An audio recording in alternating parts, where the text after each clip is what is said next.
National Weather Service has issued severe thunderstorm watch number 418, effective until 7 p.m. Central Daylight Time.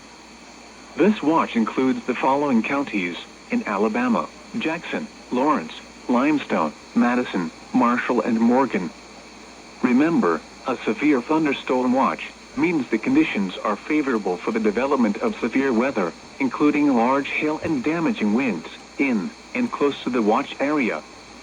While severe weather may not be imminent, persons should remain alert for rapidly changing weather conditions and listen for later statements and possible warnings.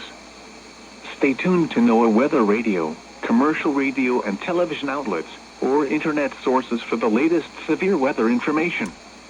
Repeating, severe thunderstorm watch number 418 has been issued until 7 p.m. Central Daylight Time for the following counties in Alabama: Jackson, Lawrence, Limestone, Madison, Marshall, and Morgan.